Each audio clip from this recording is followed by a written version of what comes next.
Well, hey, sport. Merry Christmas.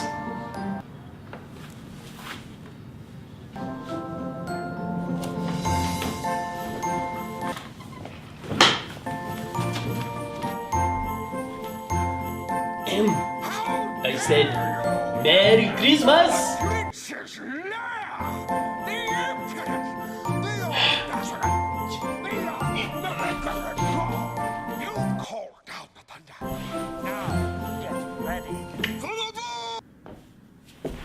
Hey!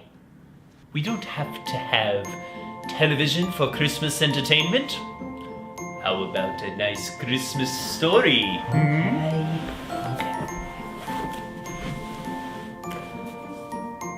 Twas the night before Christmas, or at least the Christmas podcast. Ray and Austin were in their office, and they were talking quite fast. Their discussion had fervor and passion, and it could definitely be heard from the bottom floor of the building to the people up on the third. Oh, look at me, I'm a hipster. I don't like traditional Christmas movies. That doesn't even make sense! It doesn't even think about it! You're a mean one, Mr. Ray, and you know why. Batman Returns isn't even a Christmas movie. You saying it is a lie. Well, I hate the live-action Grinch, that one you find so groovy. What's up with that voice by Jim Carrey? What is it? A Sean Connery done poorly? I don't like it. Wait, didn't you just... The yelling intensified, and it only became worse, until finally their voices became quite hoarse. They sat and pondered, and knew what must be done. We could go caroling, and carol our cares away. Or we could do a podcast. Yeah, podcast sounds good.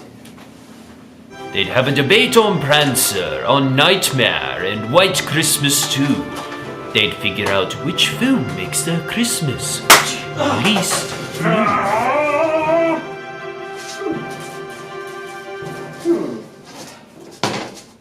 And at the end, they would know the answer to their query. Which Christmas film is best? Which makes the people most cheery? 'Twill be the debate before Christmas on the Real Good Podcast. Stay tuned, get ready. This will be the best. So, how'd you like the tale? I don't know. I think the Grinch movie is still a better story. How dare you enter the Grinch? It's a real good podcast, yeah. Woo! Merry Christmas! And also, we want to wish you a happy Hanukkah, a happy Kwanzaa, happy Boxing Day, Merry Festivus. Am I missing any? Ramadan. Some people might celebrate the birth of some really cool president that was probably born in December. I don't know. I'm making up holidays at this point. And welcome to the Real Good Podcast.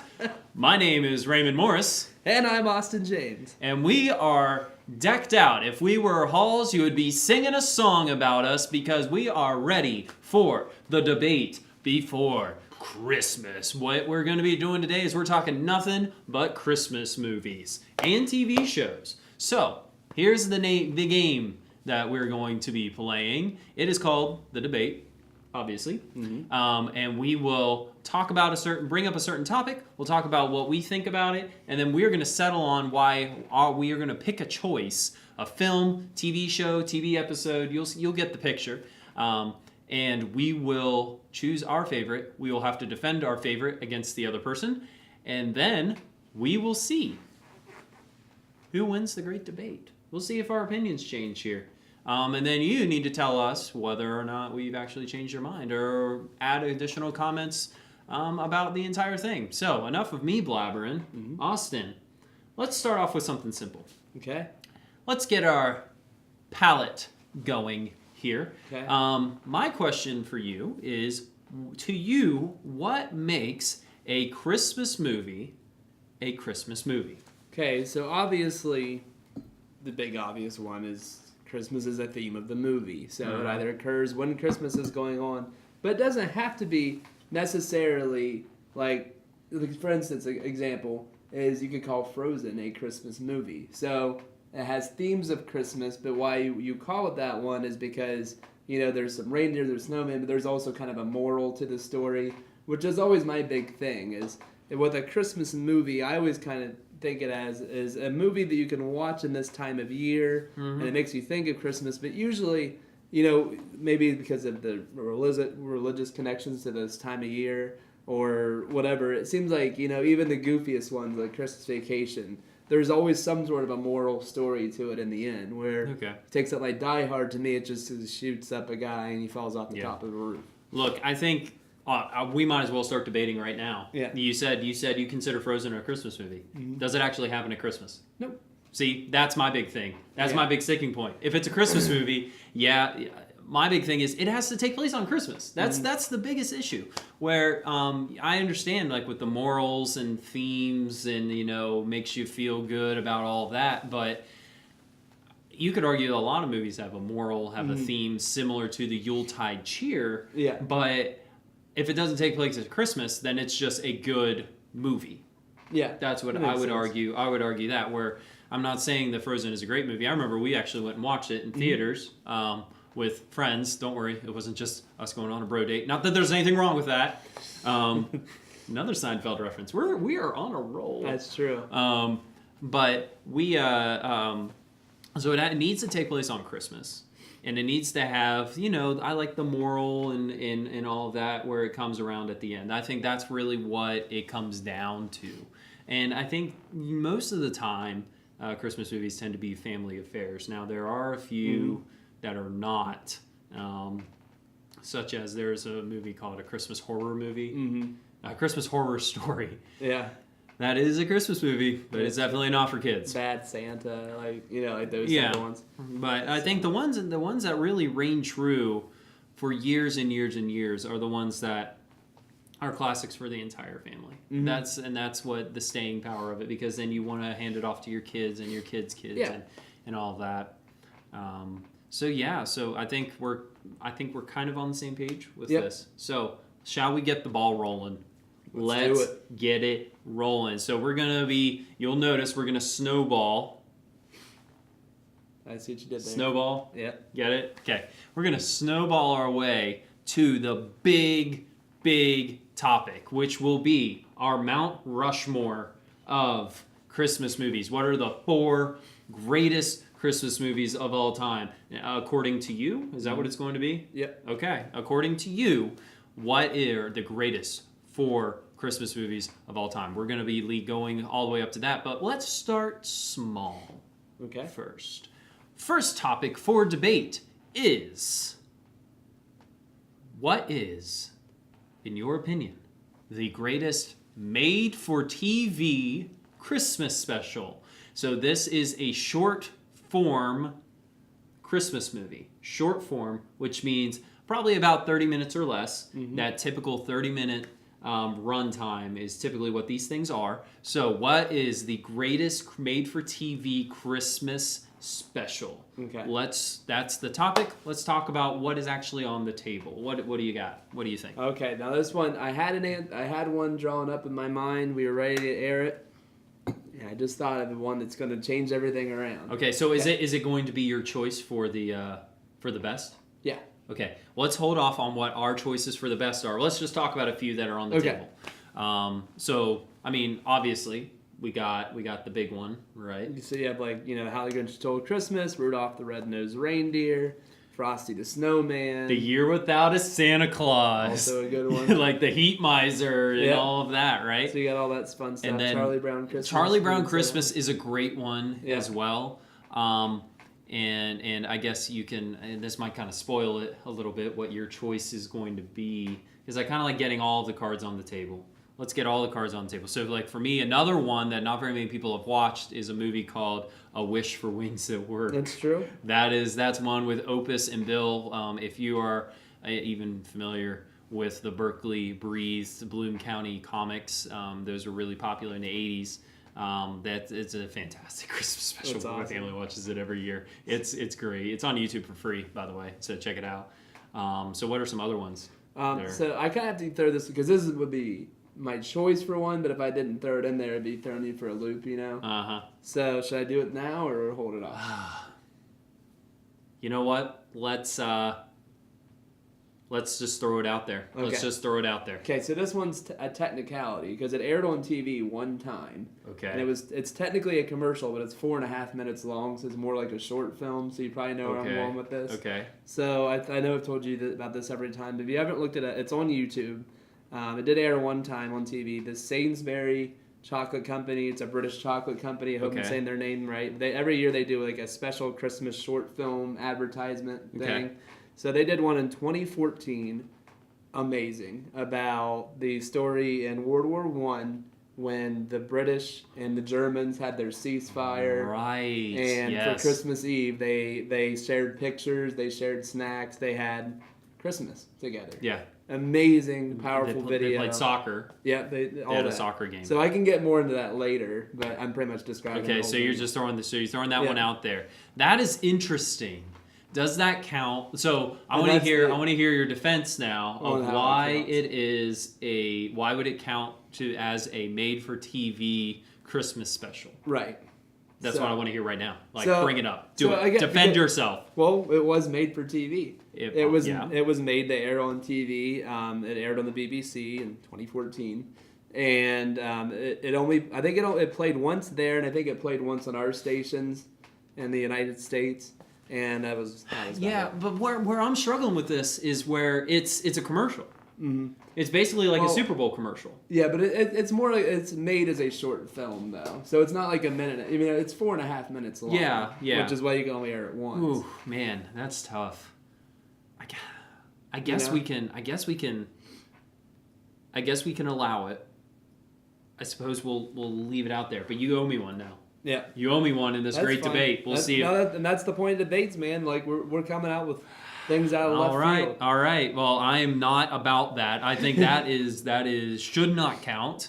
Personally, I don't think it should count because it's a commercial. Mm-hmm. In the vein of kind of like Super Bowl commercials, but I mean for the Super Bowl of all Super Bowls. Because what I would counter is then like every year they put out one that's awesome. Right. Like I think were they the same people that did the Man on the Moon one? I've Where seen the it. little girl is looking up at the man in the moon and she sends him like a Christmas chocolate or something. She probably and they do it every. I've only seen like 2 or 3 of theirs. I remember but that one, and stands that out one the was most. awesome. Yeah. But I don't know if I would put that in the same vein as made for like TV like Right. specials. And it may not where be. where it's like it's basically like an episode of a TV show. Or it's something that's That's made true. as Yeah. an episode. Hey, we'll buy this on DVD. Yeah. And watch it every single year. Yeah. It feels different to me. That's true. So for me, my pick for the best, it's hard for me. So I came into this wanting to say, "A Wish for Wings at Work." Yep. I wanted to say that. It's a good one. Oh my goodness. So what's amazing about this movie is that it's chock full of like pop culture references that are kind of dated now because it was made in the early 90s. There's just so much. This thing is packed full of amazing stuff in the background. They give you enough stuff to look in the background. There's just little quirky things about each character. Bill is a cat whose brain was replaced by tater tots. You know, and so it's entertaining, and there's enough cute critters in it that keeps the kids entertained. I've been watching it for years. And then there's so much adult humor in it that slips by you as a kid. Yeah. I mean, this didn't slip by me as a kid, but like there's a cross-dressing cockroach that shows up at one point. They go to basically an AA meeting, but it's airless birds that can't fly. Yeah. And you get the best... arguably the best performance by Robin Williams in anything ever. He plays a kiwi bird and his wife left him for an albatross because he has little wings. And the albatross has big wings. I wonder what they're trying to say. There's a line where he's like, what you want? Quantity or quality? If you want quantity, marry a space shuttle, you shrew. But then at its core, though, like the entire movie is Opus writing a letter to Santa Claus, hoping for wings at work. And then what happens is like something happens and he ends up learning to appreciate his wings, him for who he is. And because the spirit of friendship brings everybody back together, and it's the spirit of Christmas that heals this, and he ends up having a lot of friends. And it's an awesome thing. And I was so prepared to give it to that. Yeah. But man, Charlie Brown Christmas is there on that movie is fantastic. Yeah. It was so cool because, like, you know, Charles M. Schultz thought it was going to be a failure. CBS thought it was going to be a failure. Yeah. And then it ends up being played every single year. Every year. Like it's timeless, and it's so well done. There's a lot of heart. And it is like when you think of Christmas, you think of that movie. Yeah. And it's very tough for me to get past it. I don't need to try and defend it to you all out there, and I think you have a heart. I'm going to appeal to your soul, man, that this movie touches us deep inside our hearts, whether you are Jew or Gentile or white or black or Hispanic or Jedi or anything. It touches us deep down inside because we all relate with Charlie Brown. Yeah. You know, when you feel like the world is against you and Christmas ends up coming and saving his soul, man, and he believes, and he made a believer out of me. Yeah. Charlie Brown Christmas is the best. Yep. What do you think? It's a good. I mean, it really is. So that's my defense of. Yeah, and if you're actually going on an actual short made for TV movie, then it's the best one. Mine's just a technicality of a story. But defend it, bring it. We were letting you keep it. So I love Charlie Brown Christmas, but like I feel like that special is like everything that Charlie Brown Christmas was going for. But like maybe what makes it so much better is like knowing that actually happened. Like knowing that at some point, especially in where we are in the world right now, that at some point that enemies could come to the line and say, "Who cares what happens tomorrow? Tonight is Christmas. We're going to celebrate together. We're going to have a peaceful ceasefire." And the craziest part was when it aired on TV in 2014 was 100 years to the day after it. And they even had the whole, like, the British, I think it's, like, what's their Navy? The British Royal Navy? Like, it was one of those ones. I could be getting the details wrong on that.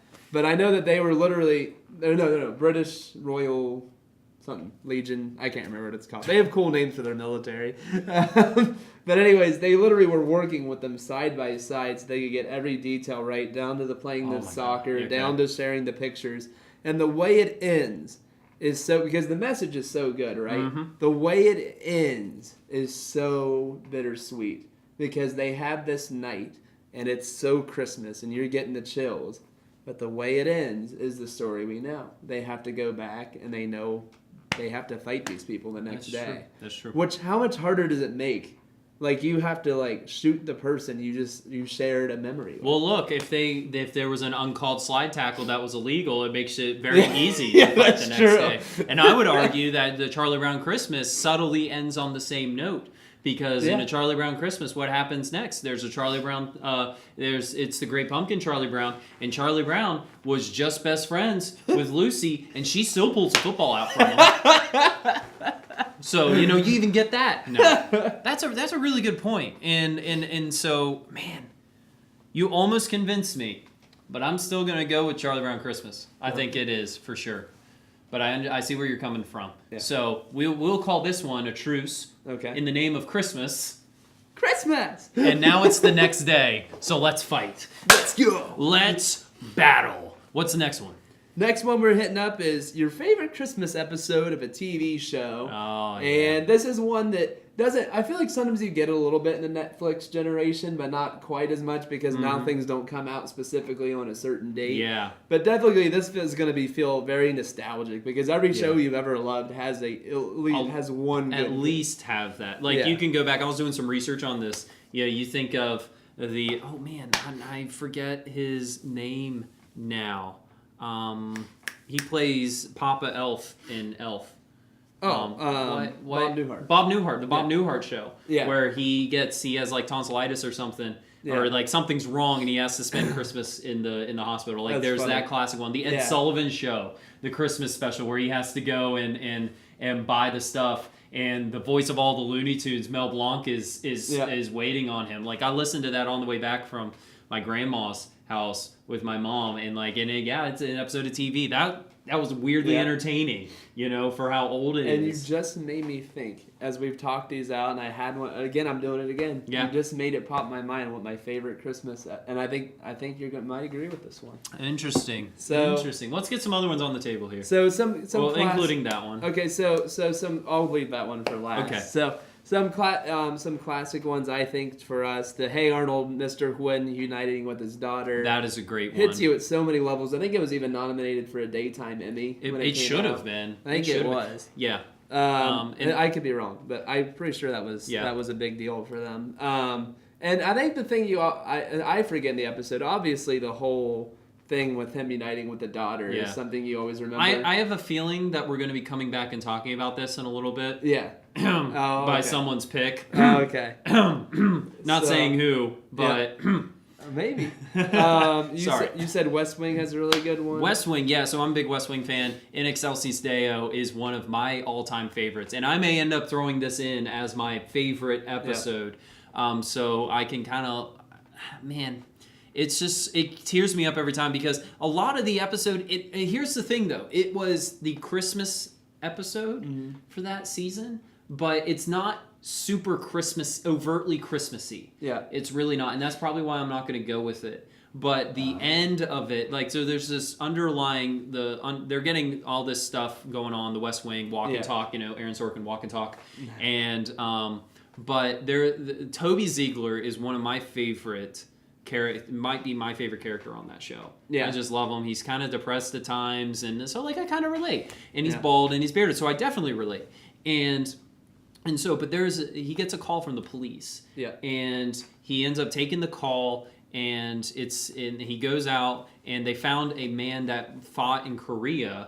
The Korean war vet died, and he was homeless, and he was wearing a jacket that Toby had given to Salvation Army or something.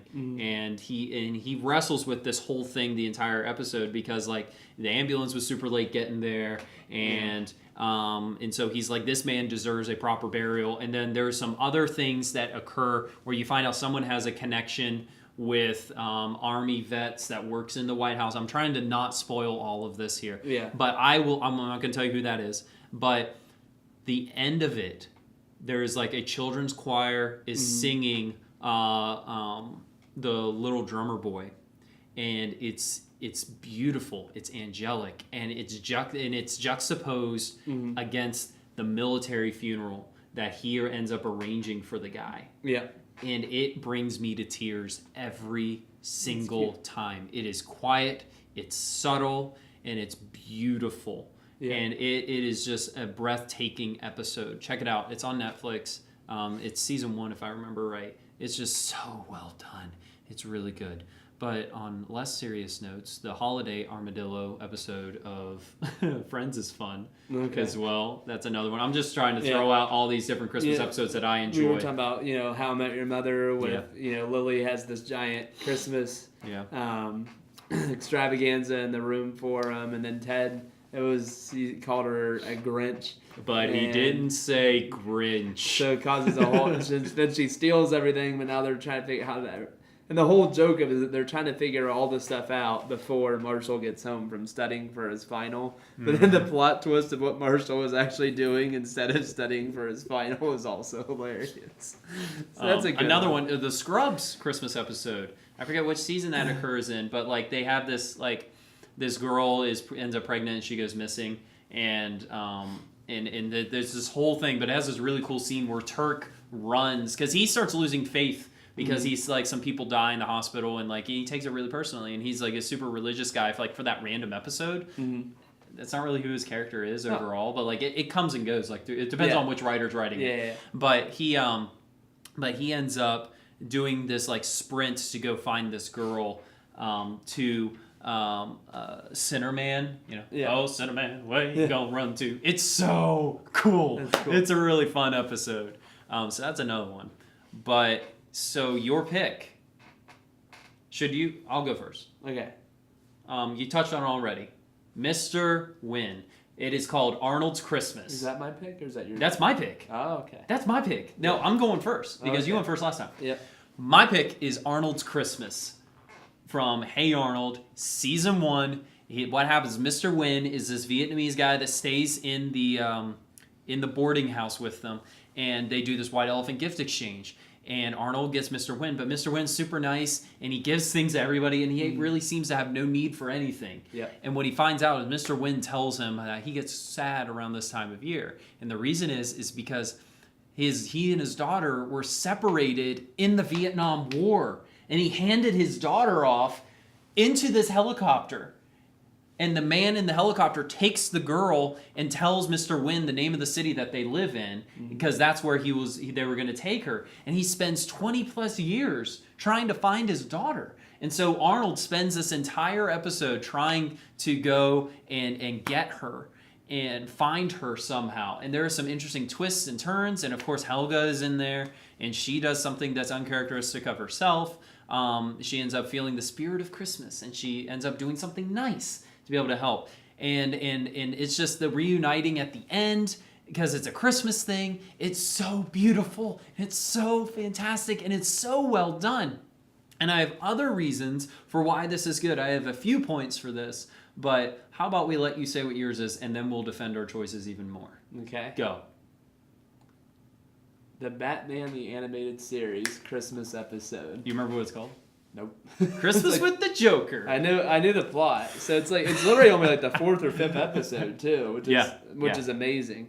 So of course you get the introduction of Mark Hamill as the Joker. Amazing. Ladies and gentlemen. I mean, what do you need outside of that? Like a classic TV character is introduced in a Christmas episode, and it's the Joker. Yeah. But it's so Christmas. I would say it's more Christmassy than Batman Returns, because what's the big thing is at the end they're all going to get together and watch It's a Wonderful Life with Alfred. And you find out an interesting thing about him. Yeah. About Batman in that movie. So in that episode too. Yeah. So it's one that as I think about it, it's one I don't remember the details as much, but the more and more I think about it, it's probably one of the best Batman animated series episodes.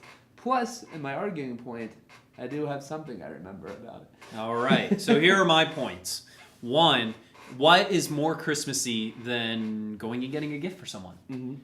The spirit of the holiday is truly to give up something to try. It's not about receiving gifts, right? It's about giving gifts. And Arnold spends the better part of two straight days running around and not just helping Mr. Wynn. There's a character named Mr. Bailey, which I think is hilarious and tip of the hat to It's a Wonderful Life. Yep.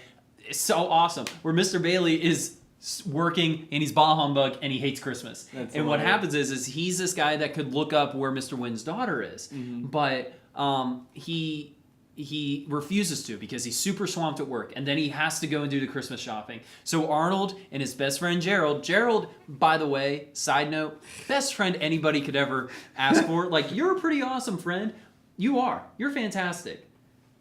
But Gerald, man, he is the bomb. You are too. You're the Gerald of friends. I exist. Yes, you do. Gerald does too. But he's right there by Arnold's side, and they go and do all the Christmas shopping for him, and they can't get this one thing. But what I'm getting at here is they do all the Christmas shopping for this guy, and so they bless his Christmas, and they give him a gift in order to give somebody else a gift. And talk about a selfless sacrifice as a kid, going around doing all this shopping. And at that age, you hate shopping. You just want to get gifts. But Arnold isn't. He's so giving. He's so caring. And then you see Mr. Wynn, that reuniting at the end is so good too. And just another aspect, how many kids shows talk about the Vietnam War? That's true. In that, In that it's very, in that very, vein. it's very, very child-friendly, and it's presented in a way that kids can understand what it is, but and may not understand that it's the Vietnam War. But parents understand this is Vietnam, and that's one of the big moments in the Vietnam War, where they're vacating the embassy, and the helicopter's going off, and Mr. Wynn's like, "Yeah, I'm going to hand my daughter off here." Yeah, it's such an awesome episode. So it encapsulates the spirit of Christmas down to a T, and it is beautiful. And one final note. Oscar Kokoschka is great in that episode. They do the original White Elephant thing. He writes all the names down, and he writes only Oscar. And they're like, Oscar, you wrote only your name down. And he's like, I'm sorry, it was a joke. And so you know, I love how good you are at that voice. So those are my points. I think that is the best. That is by hands down better than Holiday Armadillo, better than Christmas with the Joker. Better than Christmas with the Joker. Better than Christmas with the Joker. Arnold's Christmas. So it is such a good one. I just thought of this one for the sake of having a point to argue with you. Do it. So here's some good things about this. One, a common theme, no matter if it's Christmas Vacation or, It's a Wonderful Life, a theme that all these Christmas movies like to have is a family just wanting to be together for the time of the holidays. Batman, Alfred, and Robin just want to spend Christmas Eve together. It's kind of the point of it. So it kind of delves into their personal relationships between those three, which, because, again, this is an early episode, so what better way to kind of delve into the kind of the family, because that's the Bat family, yeah. Then on Christmas. So you kind of get that for the first time. Plus you get the introduction to Joker. Plus, you get the over heavily Christmas themes, and the weapons are wind up toys and stuff. But the one thing that I remember about the episode is that annoying song that is a parody of Jingle Bells that we all sang as kids. No. Was introduced in the first 2 minutes of that episode. Raymond, could you sing the song for me? I know the words. I do know the song. And I will tell you this. You are appealing to my side as a Batman fan. I don't know if I persuaded you to go to my side of this. But I will give you this argument. Why is if that? you sing the song now for everyone to watch. Nope, I'm taking the loss. I'm taking 0 for 1. Wow, are you serious? Yeah. Okay, then I'll take the win. And you know what I'm going to do for the win? What's that? I'm going to sing you a Christmas Thank song. You. Jingle bells, Batman smells, Robin laid an egg, the Batmobile lost a wheel, and the Joker got away. Are you happy now? That was very good. Are you happy now? Oh my gosh. You know what? I'm embarrassed to put up a picture of the Joker smiling right now. That's great. Look at that beautiful smile. Yep, those are some beautiful teeth. Look at that smile. All right. I'll take the win on that one. Thank you very much. A win for Mr. Win. Yep. All right, the next one is underrated Christmas film. Mm-hmm. Before we start talking about the big ones, the big Christmas films, and this was your idea, talking about what is the underrated Christmas films, the ones that don't necessarily make it into the pantheon of Christmas greatness. I think you had a couple in mind here. So what are some movies that you don't think get enough love around this time of the year? So some of the ones I was mentioning to you is you have those ones like Fred Claus, kind of cheesy, but still kind of has that warm Christmas ending. Paul Giamatti, Vince Vaughn, how can you go wrong? Do you know with who those made two that guys? movie? I didn't realize this. You may have told me this, and I'm sorry if you have. I might have already forgot. It's Aardman Animation. It's the only CG movie they've made. Aardman, the people that make Wallace and Gromit, the people that made Chicken Run, the people that made the Pirates, like the Real Pirates movie. They're the ones that made that movie. Which one? Fred Claus. No, not Fred Claus. That one's Fred Claus, Vince Vaughn, and Paul Giamatti live action. Well, what's the animated one I'm thinking of then? I don't know. What is there that one called movie? Freddy Claus? There's it's like the other. It's about like his brother. Santa.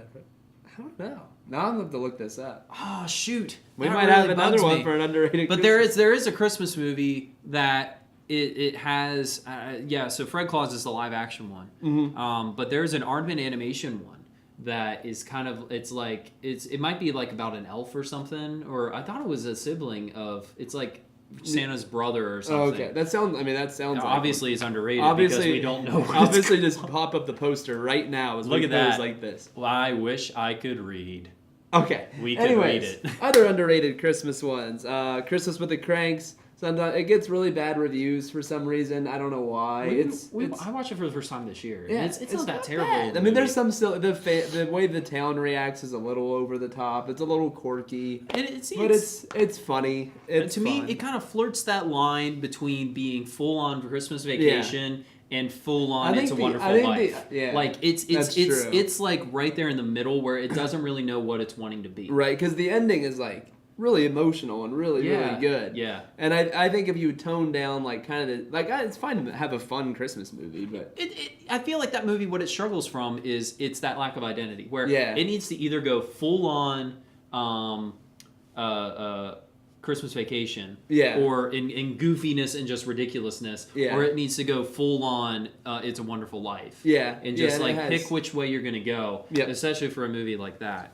I'm trying to think of some of the other ones. There's just all those. A lot of people, I've never seen it, but a lot of people like the one with like all the famous people in it, like started that whole formula of putting 100 famous people in a movie. And it has Rick from The Walking Dead. Where he's holding the card. Yeah, he's holding the cards. Yeah. And then there's there's Love another Actually. Was it The Holiday or For Holiday or something like that? Christmases. Four Christmases. Sorry. Another Vince Vaughn. Four Christmases. That's one. The Day Before. Night Before? The Night Before. That one's actually a more recent one. That one is a more recent one, but it's just, it's hilarious. Yeah, but it's definitely not Christmas. But it has some interesting cast too, where you have Joseph Gordon-Levitt, and then of course you have Seth Rogen doing Seth Rogen things, but then you have General Zod. Yeah, it's just, and then what's his name that plays a Falcon in the Avengers? Yeah. He's the other main character in that. Anthony Mackie. That is really random. It's a random assortment of people. But it's great. It's fun. Another great cameo by James Franco in that movie. Oh my gosh! and I have to say, it's nothing related to Christmas, but my favorite thing about that movie is the writer is Jonathan Levine. So he's the guy that does Warm Bodies and stuff. He hasn't done much lately, but he was somebody that I'm waiting for a Star Wars or somebody to pick up. Kind of a cool hipstery writer, but he's kind of from our generation because. All they want to do for one scene is go to Joseph Gordon-Levitt's family's house because he has N64 with the James Bond GoldenEye video. We can all relate. We all played that game, and it's still amazing. Oh my gosh! Okay, so what would you pick as your most the top pick for underrated Christmas? So we were talking about this before. My pick would technically be Just Friends, but it's kind of where you say it kind of is in that category where it's more on the Die Hard side than on the Christmas Vacation side, where it's a movie that occurs during Christmas. He wants to go and see his family. Yeah. I mean, he ends up with his family during Christmas. But the point of the movie isn't like he's going to the girlfriend, I'm not going to lie. I forgot that it occurred around Christmas. Yeah, you kind of forget. I forgot. But except for the part where where Anna Faris shows up and all the Christmas decorations are getting blown up. Yes. So there's enough there, I think, to make it a Christmas film. But for the sake of just one in the spirit of Christmas, the Santa Claus with Tim Allen. I'd have to go with that one. I know, it's kind of corny. The sequels are whatever. And I think that's... Well, go ahead. And that maybe what bogs it down is it has two really, really goofy made-for-kids sequels. But the first one, for what it is, and that's another one where maybe its greatest fault is the Christmas of the Cranks, where at some points it wants to be this really good, zany comedy, kind of made for older crowds with Tim Allen making jokes kind of a la Robin Williams, where a kid wouldn't get it, but then you get it as an older. But then sometimes it's really, really innocent with the super precious Charlie kid, and the elves that are all little cute kids and stuff. You know what I mean? So it's on that same it's literally it almost feels like, because it's made by Disney. It almost feels like it's Disney when they try to be like DreamWorks, something like that. But I still love it. So yours. Okay, for mine. This is a struggle for me because I think that all of my favorite Christmas movies are simply the best anyway. That's true. And and that everyone loves them. Part of me wants to say the Christmas Carol movie with Jim Carrey. That's a good one. Is very good. Now, the issue I have with bringing it up in this argument is I wonder if it is underrated. Because the story seems so pretty. popular. It seems pretty like properly rated for me. I would because think. it's really, really well done. And I know a lot of people that really love that movie. Plus, it's like the most like modern classic interpretation of the story. So I don't want to. I want to hold off on saying it is in that. This one, you may win this with me picking this movie. All right. A Christmas Horror Story. Oh my word! Oh my God. This movie is ridiculous. 2 weeks in a row we've talked about this movie. Is ridiculously zany, off the wall. You can't believe you're watching this. It is just now. I will say, if you're watching this and you are a parent of children. There is a lot of cussing in this. There's a lot of blood and guts. And there's one storyline that you do not want to watch. Because what it is, they call it an anthology thing, but the biggest flaw for this movie is it has 4 separate stories that are all going on that they're intercutting throughout the entire thing. But for me, an anthology movie needs to show one short of 20 minutes and then go finish it, then go to the next short of 20 minutes, finish it, and then, have limited like cross-cutting, because I think you lose momentum and kind of forget what's going on in the different stories. That's its biggest flaw. But there's one, so the different stories are, there's a Krampus story, which is based kind of like in our regular reality here of but Krampus is going around. You have another story where there is a changeling. There's like this family goes into the woods, cuts down a tree in this part of the woods that they're not supposed to go in. Their child goes missing, but then it comes back, but the kid is acting really strange. And it's like, what's going on here? And you find out that someone's a changeling and they're evil, and it's just like ridiculous. And there's that one. There's a storyline basically of just, I wouldn't even call it a storyline. It's almost like filler, and it breaks everything up with William Shatner as a radio DJ just being a butt to the weatherman. It's hilarious, and it's just like small town radio. I think you would love it because you would really appreciate that side of it, having worked in radio like you have. And then there's a storyline, and this is the one I will caution you about, where they go into like the basement, a haunted basement of their school, where supposedly all this like haunted stuff takes place, and there's like a nativity thing, and there's this thing about a virgin birth, and then like someone gets possessed, and then they want to end up carrying the baby, and then you can kind of see where this is going, and you have high schoolers, and it shows way too much. It insinuates and shows way too much of that. So I will caution you about that. Just don't watch it. It's super uncomfortable, and they could have easily avoided it. But then this is why you watch the movie. Santa Claus on the North Pole fighting an army of zombied infested elves. That is in this. If you want to see like Santa Claus versus the Martian. And then at the very end of the movie, he faces off against Krampus. Oh my god. Santa v. Krampus, Dawn of Yuletide. Like, it's fantastic. It's awesome. That is my pick for the best underrated. And I've given all my reasons why. Okay. I want to hear your reason. Well, you go ahead. I mean, I gave you a lot of mine too. The last thing I'll say about this is I was thinking, a commonality of the Tim Allen roles, kind of in that era, Home Improvement, Santa Claus, Buzz Lightyear, for richer or poorer.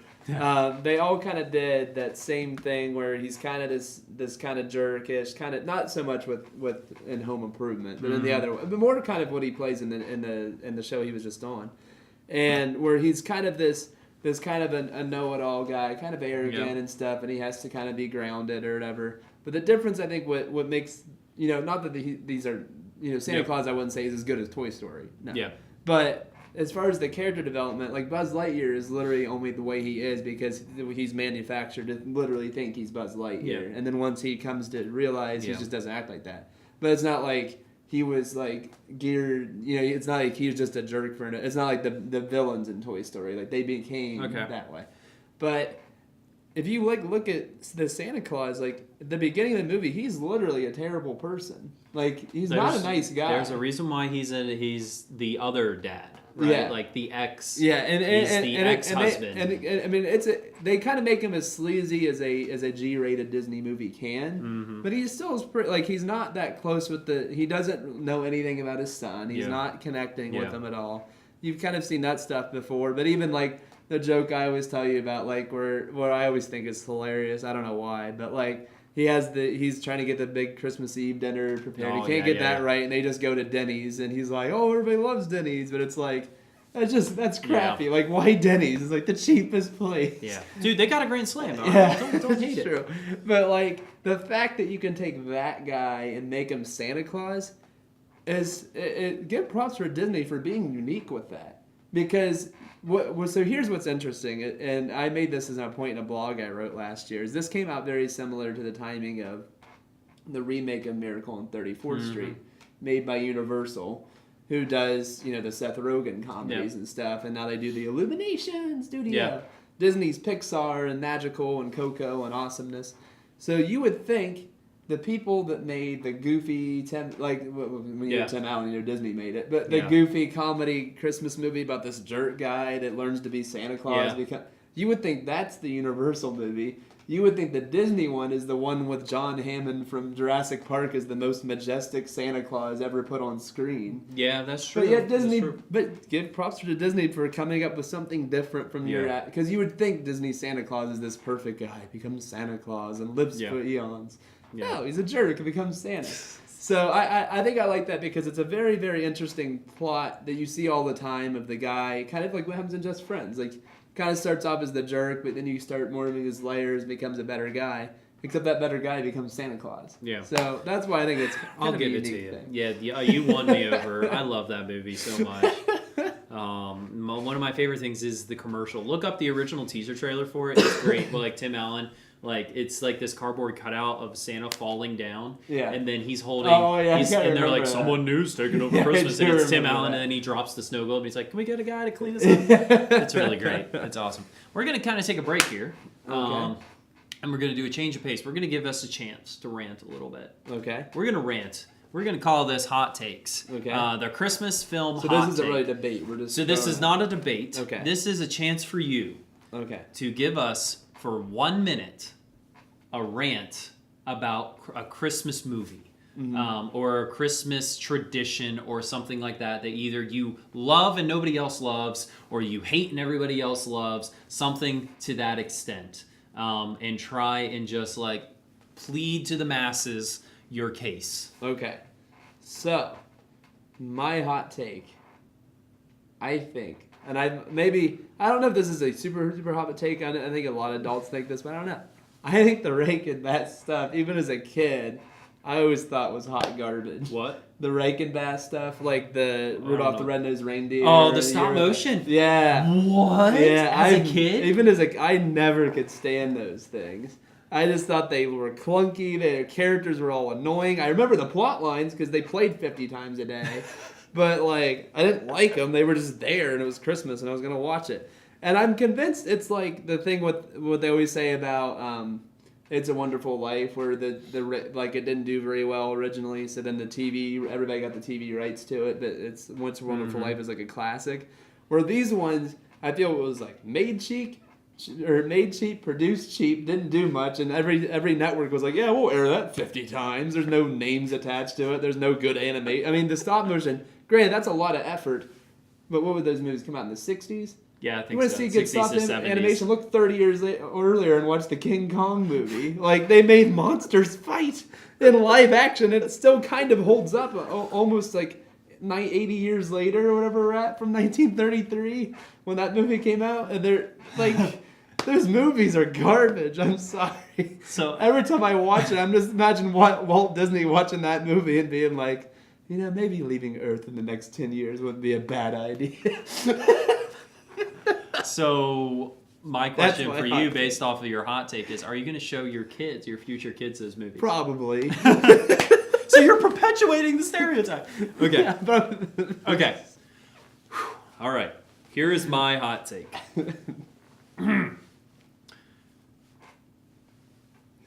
World, I appeal to you and your senses as human beings. We need to stop watching and believing the lie that is I heard what you're saying.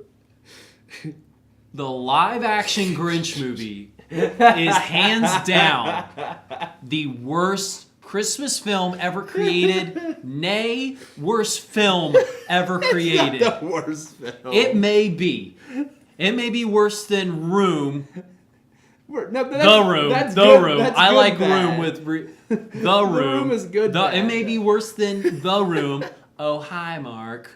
That's genius. But How the Grinch Stole Christmas live-action version is the worst film, and here are some reasons. Point number 1: the biggest reason I think you can point to is that its success led to the creation of that awful Cat in the Hat. Cat in the That Hat was movie bad. with Michael Myers. Yeah. If we didn't believe the lie that was The Grinch Stole Christmas was good, that movie doesn't happen. We rid the earth of that scum. But no, we believed that The Grinch Stole Christmas was actually good. And I will say, I was an impressionable youth. I was young when that movie came out, and I was taken to the movie theater to watch it. I did the Grinch thing all over because I thought it was hilarious, and then I rewatched it and realized that it is one of the worst films ever created. This is why. There is a way to do an adaptation of something. When you are adapting something, it's okay to change things. It's all right to tweak story elements. It's all right. I like the kind of like that darker Man of Steel is compared to the Christopher Reeve Superman. That's okay, because at its fundamental roots, he is still the same character, but we are seeing him come to that point. And you see that come to fruition in Justice League, right? You can adapt different stories differently to update it to modern times and be able to do it, but at its heart, at its core, the film, the story elements, all stay the same. In the, take Man of Steel, for instance. In Man of Steel, they didn't make Zod the good guy and Man of Steel the bad guy. They didn't do that. They didn't change these people drastically to flip their roles, okay? Sherlock Holmes is another great example of that, where you adapt it to the modern times. There are elements of the Miracle on 34th Street that are adapted to modern times from one iteration to the next. You see that time and again. That's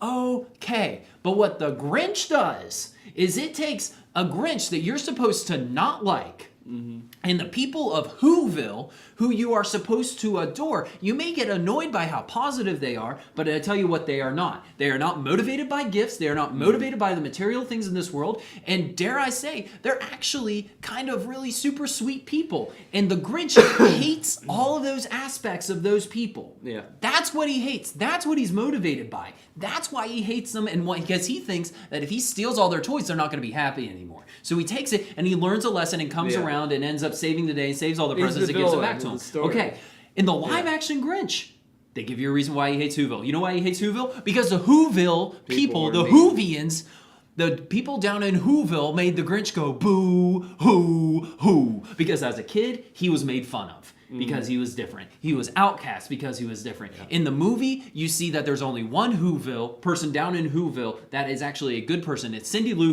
who is far more than just two in that movie, Tara, let me tell you.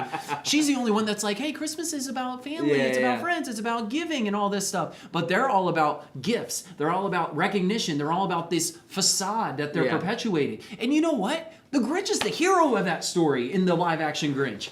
Because he steals all that crap and teaches them a lesson. You know what's something I'm thinking about as I hear you rant about this? What?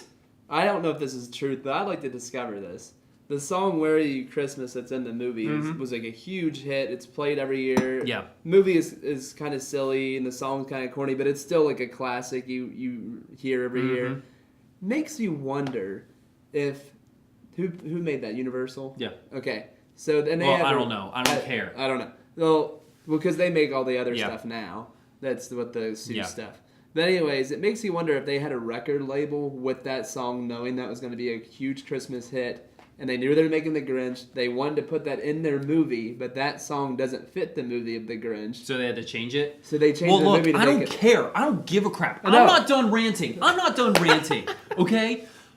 Finally, what the heck is going on with Jim Carrey? I love Jim Carrey. I like Jim Carrey, but he sounds like Sean Connery on a bad day. He doesn't like He's it. like, I don't like it. I don't like it one bit. I'm the Grinch. Actually, I'm Sean Connery. It's a terrible film. It is horrible. I am not showing my kids that thing. Ron Howard, how dare you make something so terrible and put your name on it? It hurts me deep down inside. And those are harsh words for you, Ron Howard. I'm sorry if you somehow watch this. Like, dude, let's talk. But about some of those directions and things. But it's just not a good adaptation. It's terrible, and I wish we would never watch it. End rant. And now back to these messages.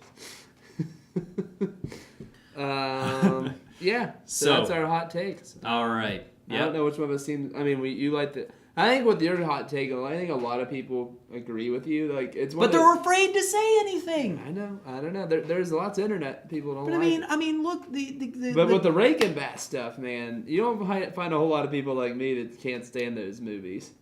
And I think like the difference. I think what makes me look like a worse person is like there's literally bad qualities of your movie. Mine just feels like a personal choice. Like I just seem like a curmudgeon for not liking Christmas classics. Anyway, so we're coming down to the end here. We have two final categories. The first one I want to talk about is what is the best non-Christmas Christmas movie. And we have a few, and so a few that come to mind. One of them, I already know what my favorite is, so I'm saving it. You know what my favorite is, so I'm saving it. Okay. A lot of people love like Lethal Weapon. Nightmare Before Christmas is kind of in that category. That's a Christmas movie. I think that's a Christmas movie. It's a Christmas dude. And a Halloween movie. That's it what's is. Weird It has dual citizenship. It is not a non-Christmas movie. I will argue you on that sucker all day, every day.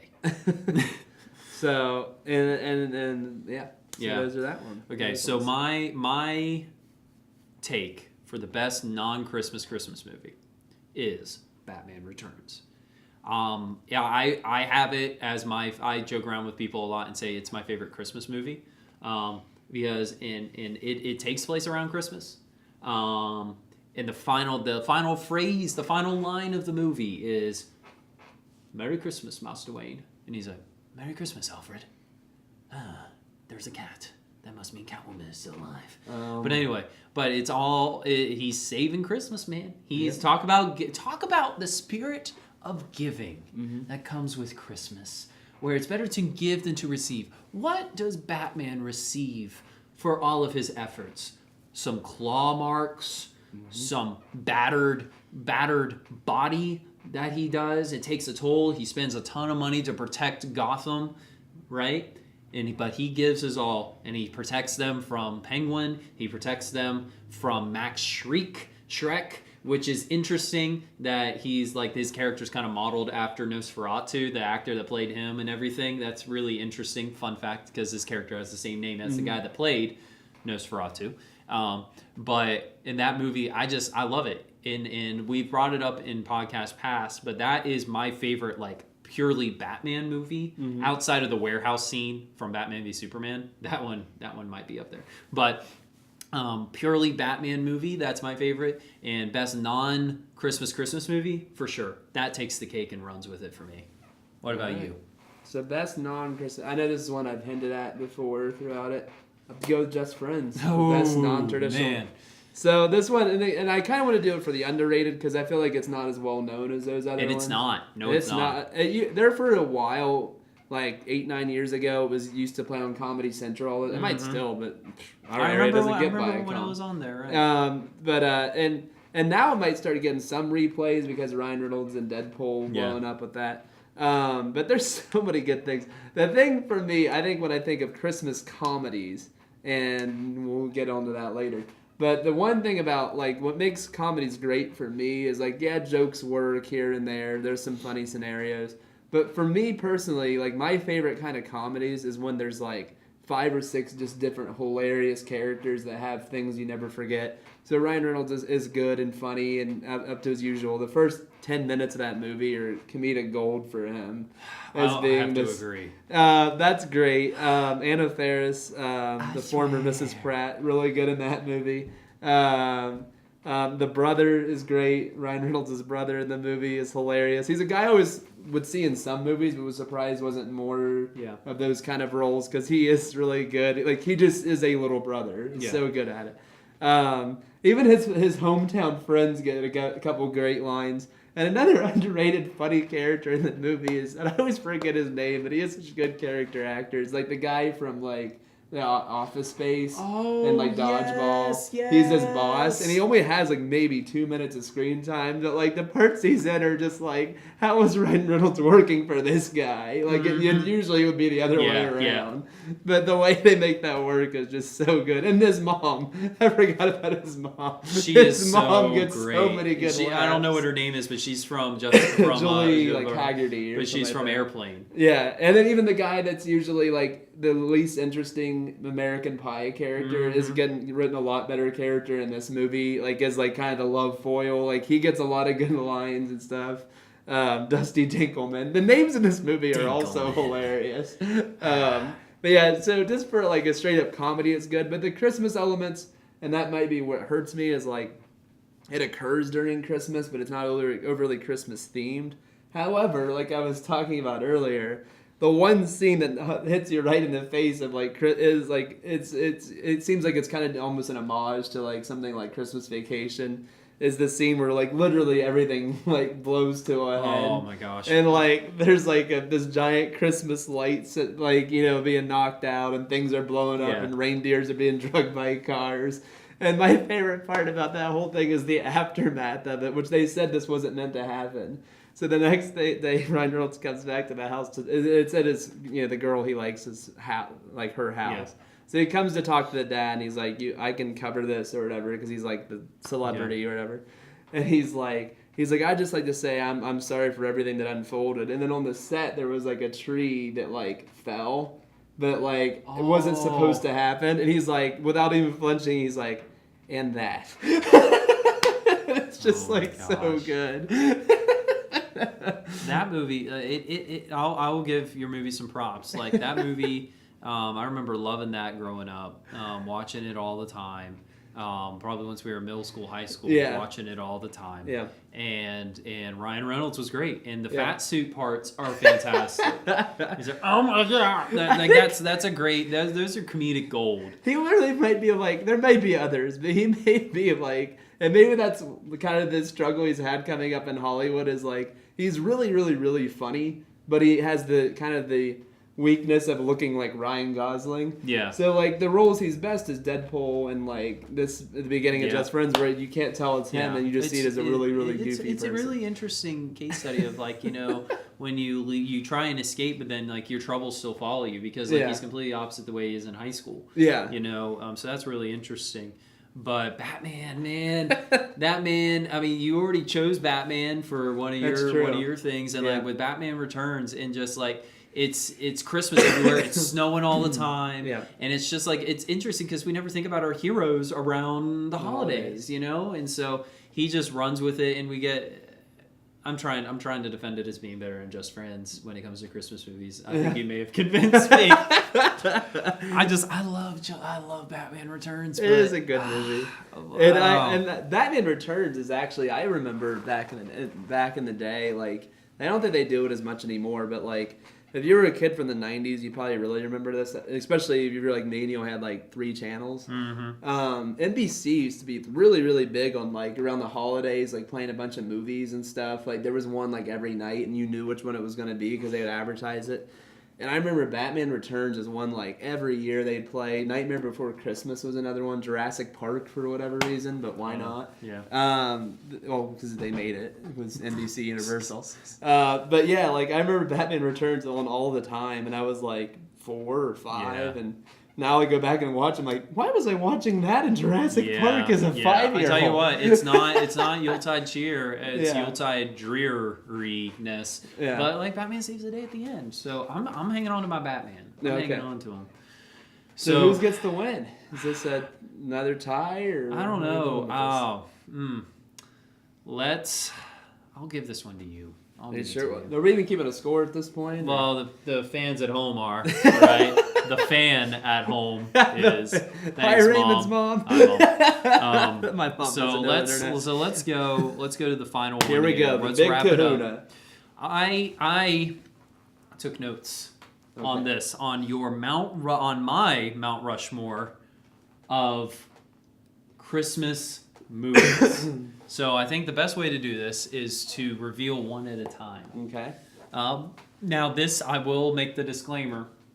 This is not what we think is the best, like objectively the best. I think I have that list on here for me, and it's very different than what my personal list actually is. But for me personally, for you personally, what are your top 4 greatest Christmas movies of all time? Okay. Do you have the list in your head? Yep. Okay. I'm guessing there is one that is the same on both of our lists. So we might as well start with that, with the similarity. With the one that's on this boat? Probably on both of our lists. There's a big one. Was it? It's very hard. Home Alone 2? No, it's not Home Alone 2. That wasn't on mine either. Okay, good. Sure. It's Krampus. Yeah. Yeah, Krampus. that's not on there either, right? Is it? No. Nightmare Before Christmas? Is that on both of ours? No, it's not on mine. Maybe on yours. But okay, yeah, come on. Let's It's a Wonderful Life. It's a Wonderful Life. I think we can agree. There's not much debate here that it is the best Christmas movie of all time. It's at least like top 2. It's kind of even if you objectively don't think it's like the best Christmas movie, you at least have to give it to the props of being kind of and it's actually a perfect scenario. Is giving it the props to being kind of the Richard Donner Superman movie of Christmas movies, or the John Wayne classic Western, what I mean? Like those ones, they're kind of corny, they're kind of cheesy, but they're what all these things. But it is the quintessential Christmas movie. And it is. Where someone down on their luck, and it's something around Christmas is what brings them back. Yeah, and that it's just I don't think we really need to talk about it. No, that much. Where that is number one. That is the George Washington. It really face is on our Mount Rushmore. It's really one movie for me. I know there's a few people that don't like it just because of the super romantic ending, with everything working out for him or whatever. But, it is one of those movies, the more and more you watch it, you really do see, and that's been the one thing that I know a lot of people complain about is that he wanted to throw his life away. But, it really is good seeing, he gets the happy ending and stuff. Mm-hmm. But every time I watch it more and more, you kind of see, the character of George Bailey and people we've met in life. Yeah. We all know a Bailey. Yeah, a guy that just gives and gives, never gets the credit for it, and then not to be confused with the Bailey from the Hey Arnold. Yeah, not that Bailey. Not that Bailey. But he just gives it, and he does all these things for everybody with never asking for a penny. But he may never go further in life, but everybody around, it kind of seems like most people might have had a teacher like that or somebody. But yeah, so that's why it's that one. It's fantastic, and then just seeing how that spirit of Christmas ends up rallying everybody around them together, and you see it's interesting because you see it's rare in life where you get to see how what your good deeds have done actually affect the people around you, and everybody realizes it, and it really should be touching to all of us. Where if we have that person, we need to go and say thank you to them. We need to actually show them our appreciation because sometimes they forget. Somehow, some way they forget. So it's the best. That is hands down. It is the best. Yeah. Now I'm guessing the rest of these aren't the same. Nope. So I'll let you tell us one. What is on your list? Should we reveal the whole list or just one? It's up to you. I'll let you take this one. Let's just go. I'll reveal my next 3, then you'll reveal our next 3, and then we'll kind of talk about what we like about it. Let's go. So, this one's one of the bigger, funny movies of the 21st century. I'm going to go with Elf. Mm-hmm. Okay, and then for us millennials, a classic for us was Home Alone, so I'll put that one on there. And then kind of the tier 2 of my favorite Christmas movies that I watch every year, I'll put Christmas Vacation. Okay, so that's a very interesting 3. I think a lot of people are going to agree with you. Mm-hmm. I'm not going to agree with you. Okay. I believe we agree on It's a Wonderful Life. Yep. I'm all for It's a Wonderful Life. Yep. Like that movie a lot. The next one I'm going to say is You alluded to this, and I took grave offense. I will say. Yeah. I took grave offense to this. Yeah. The Nightmare Before Christmas is a Christmas movie, shall always be a Christmas movie, and it always has been a Christmas movie. It has dual citizenship in Halloween Spooktides, but it is a Christmas movie. That's true.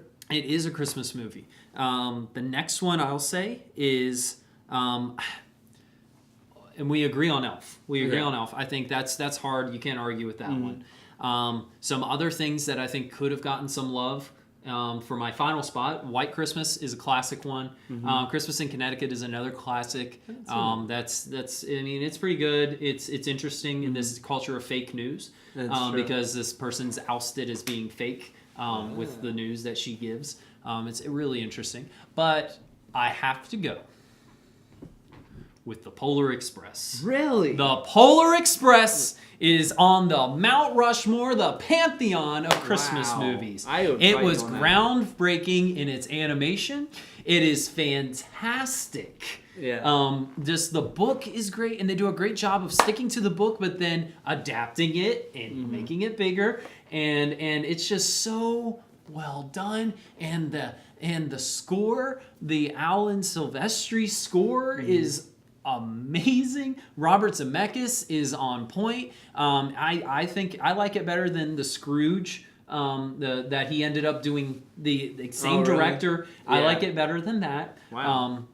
Just because we've seen Christmas Carol a ton of times, and it could have easily been here, but the Polar Express is just so neat, and it really captures like the innocence of youth and Christmas, and it's just so, I love it. I know there's a lot of people that will argue with me on that. But I think it is a great Christmas film and deserves to be on the Mount Rushmore of Christmas movies. You said you're going to argue with me on it. There's not really many I'll argue on yours. Maybe Christmas Vacation. I get the appeal, and I understand, but it's super, super, super goofy for me.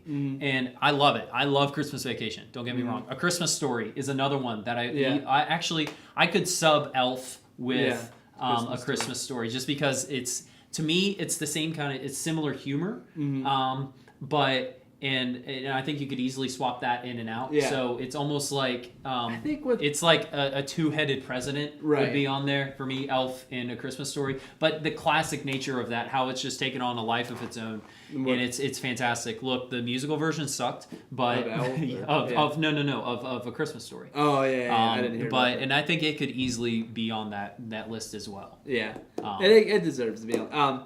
Yeah, with depending on the Christmas Vacation one, going back on that one, as I hinted at it earlier. So interesting. So you would fight me on Christmas Vacation over Home Alone? I would leave Home Alone on there. Really? Home Alone's great. That's surprising. Home Alone's a fantastic movie. movie. I like Christmas Vacation. I think, but it's again, it's just something about that, the innocence of youth. That's true. Being involved in a Christmas movie. Yeah. I think it's because we all think of that. And so, and that's, I think that's what I love about Christmas Vacation, and maybe it's just a personal thing of growing up in this area, is like my mom and I have always talked about that. Like, the movie, if anything for Hollywood's got to be a bit exaggerated to be funny. I mean, funny things obviously happen in life, but on screen, they have to take it to the next level. But the thing that I think that makes it so funny is, like, the characters, like, and I don't want to get into too much because it could be borderline offensive, but, like, the way the characters react and do certain things are like, that happens in real life. Oh, they're definitely a typical family. You know what I mean? Sure. Like the grandparents falling asleep in the middle of the day and stuff, like, just, like there's scenes where people will ring the doorbell and Rusty or somebody's just mindlessly watching a Christmas special. Like, we do those things. Yeah. And, like, they get that. But there's something, what I've always loved about the movie, whether it's something serious or something funny, is it seems like it's a movie I've seen 100 times, and that's when writers are just at their best, whether it's anything, comedy, drama, horror. When they're at their ultimate A game, like, it's where you watch the movie, you pick up something new every single time, an Easter egg there or that, And it's the little ones, like, I watched it a few times before I realized in the funny part where Clark and Eddie, it's the first scene where he just got there, so they're walking around the living room, and there's the funny part of the dog drinking the tree water.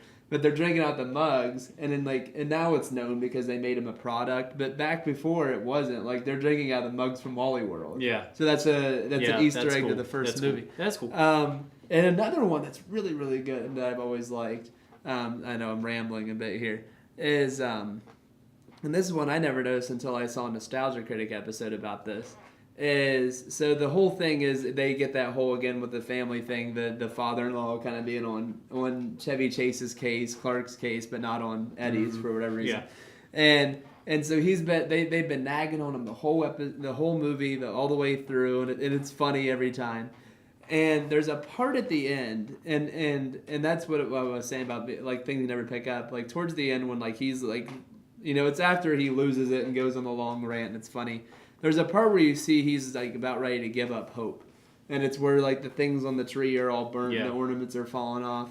And there's a part where like they're like, is there anybody? I think it's after the dog running in the house, and the movie gets serious for a bit, and the police come in and they're starting to support Clark and all the craziness. And the first person to stand is the father-in-law. Which is really interesting because it's like he's been on his case for the whole time he's been in this movie, but even he's the first one to realize like this guy's gotten the worst end of the deal. Yeah, I think it's all valid points. It's a good movie, but it just doesn't make mine. Yeah. Now you have an issue with the Polar Express. Let me hear it. Well, and maybe it's because I didn't see it as a kid. I started seeing it with my nephew Rocco. Would watch the movie every Christmas or every day last Christmas, and so I guess I wasn't there for the nostalgic part of it. Like something like Toy Story will always be in my heart. Like I can't get over the fact. I don't know if you knew it, but I think once somebody told. I think Meredith, my sister-in-law, told me that like it makes sense. Like the kids aren't actually kids. They're like CGI version of like Tom Hanks and like actual adults made to be kids. And it's their voice work and stuff, but they make it seem like kids. And like it's passable, you don't really notice it, and maybe that's why it's funny. But except for the one like heavily nerdy kid that's obviously like a 50-year-old man doing the voice. Okay. Like there's just some interesting choices in the movie, but it's Robert Zemeckis. Like he doesn't make. I mean, he's the same guy that like in Back to the Future, one of the greatest movies of all time. I've always said is literally the most expensive, most well-made high school play of all times, because you have like, one guy playing 4 different characters at 4 different ages. You know what I mean? Yeah. Like, but I will argue on that point.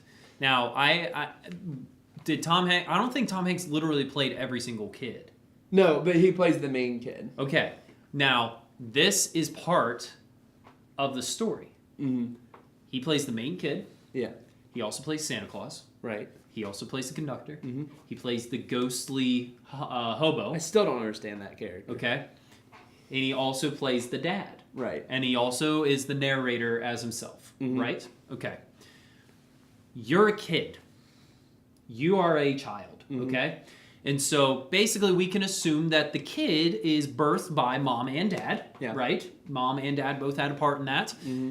And so that explains him, and then all of the other like dominant male figures in the film, mm-hmm. Like the hobo guy, the conductor, and then Santa Claus, mm-hmm. all also look like his dad, because he's projecting that on him. It's almost like these different parts, because like he's been told by his dad that Santa's real, mm-hmm. right? So he's been told by that. And it's almost like he's dreaming all of this up. Mm-hmm. And so you have a figure that is telling him that, of course Santa's real. Drink some hot chocolate. Yeah. But then there's someone else that's challenging his thinking as well. Right, and so both of those people are played by his dad, because it's like the dueling sides of should he believe his dad or should he not? And then of course Santa ends up being like his dad as well. Yeah. And so to me it all makes sense. Mm-hmm. And then like the kid that you're talking about that has like the 50-year-old voice, whatever you want to say. Yeah. That is the exact same voice as that kid. I always forget his name, but it's the same voice as one of the kids in Dexter's Laboratory. Oh gosh. And so for me, I buy into his it. rival or whatever. Yeah. Yeah. That has a crush on Dee Dee. Mandart. So like Mandart. Thank you. I don't know where that came from. But it's the same voice. If it's not the same voice actor, that's what they're trying to do. So I'm forgiving of that because that voice is familiar with something that I'm already familiar with as being a kid's voice. Yeah.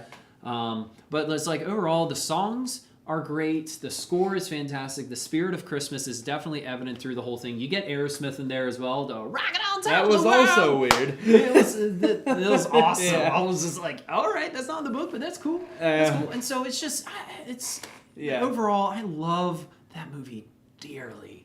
It's much. good. It does. So I was going to tell you. I was talking. So we'll just leave it at that. So it's not a bad movie in any case. It just wouldn't be my top 4. However, it does do this thing where it's, again, to bring up the nostalgia critic, and then we'll try to end that quickly. So his page years and years ago, they talked about these things called big-lipped alligator moments. Have you ever heard of this? So basically, the way they described it is in All Dogs Go to Heaven. There's a part towards like the ending scene where like there's like this side quest where this alligator with big lips comes up and there's a big song and dance number and the dog's in there and everything, and then it just ends and it's like nobody acknowledged that even happened. Okay. It had nothing to do with the plot. It just completely diverted. So, and more recently, like Moana had one. Have you seen that one yet? Yeah. So the whole crab thing. Okay. They get to the crab and he has this big song and dance number and they leave the crab and it's like it never happened. So this one has and one last example is the epitome of that is the scene from Willy Wonka where they go through the tunnel with all the creepy stuff. Okay. And then they're like the best scene in the movie. Yeah, and then it just happens and gone. I just want to point out that that's the best scene in the movie. Of Willy Wonka? Yeah. So this one has one that I feel like is almost an homage to that. The really creepy part with the puppets and he goes through the car and the hobos. Yeah. What the heck was that? I'll tell you what that is. What? It's like he's talking about like how all these toys are left and forgotten and there's like a recycling thing. Oh, okay. You know? That's what, but I mean like there is no other reason for bringing that up later in the movie anyway. Yeah. Because it's just one car. That's all it is. Every time I watch that, it's just like... And you look, and it's the ghost character that's haunting him. It's the guy that's trying to get him to not believe in Santa Claus. Which is kind of what he seems to be. But he's really just challenging him to believe in this himself. Yeah. You know, don't rely on what your parents are saying. Figure it out for yourself. I'm a ghost. You believe in me? Yeah, he's like, do you believe in ghosts? Very interesting. Because then he ends up being a ghost. Yeah. So... I think it's a necessary thing, and it's one of the better parts of the movie. That's what I was trying to get you with. Where like the Willy Wonka boat scene. Yeah. The original Willy Wonka, I'm guessing. It's like one of the best parts of this movie, and it just unnerves you enough to get you kind of like questioning some other parts. Yeah. So I think it's definitely necessary, and it's a great part of the film. But I love Polar Express. But I think overall, like, so the top 4s, as you see right there, I mean, we're different. Yeah. I mean, you know what? I'm gonna change Elf out on mine for Christmas Story. Really? I think you got the nostalgia factor there. That's true. It's the lovableness, and I just like the whole the kids telling the story from his point of view, fudge, and it's just there's so much bumpuses, so many quotable lines in there, and then you get the dysfunctional family element of Christmas Vacation in there as well. Yeah. And it's on all day on Christmas, so that helps out as well. So that's our lists. Yeah. That is the great debate, and we didn't throw any punches. Love this guy. So that has been the great debate, the debate before Christmas. So Austin, where can people find you this holiday season? Not in the state of Ohio, I can tell you that. But you can also find me on Facebook, Twitter, or Snapchat, and I probably won't get back to you because it's Christmas holiday season time, and social media is like last on my list of importance. Yeah, man. At Official R. Morris, make sure you follow everything. Twitter is at RTJ_productions. Instagram and Facebook is like the Instagram.com or Facebook.com / Red Turbo Jacket Productions. Look us up on YouTube, but honestly, spend some time with your families, man. You never know like what awesome memories can occur, what new movies you're gonna find, what thing might be on your Mount Rushmore of Christmas movies. So spend some time with family, enjoy that, cherish that, and watch some amazing Oscar-worthy movies that'll be coming out this time of year. Like Jumanji. Welcome to the jungle. Man, I've done a lot of singing today. It's almost like it's a Christmas special. So for the Real Good Podcast from Red Turbo Jacket Productions, I'm Raymond Morse. And I'm Austin James. Merry Christmas. You want to tell them? And happy Festivus. Festivus for the rest of us. Yeah, Merry Christmas from us. Have a good time.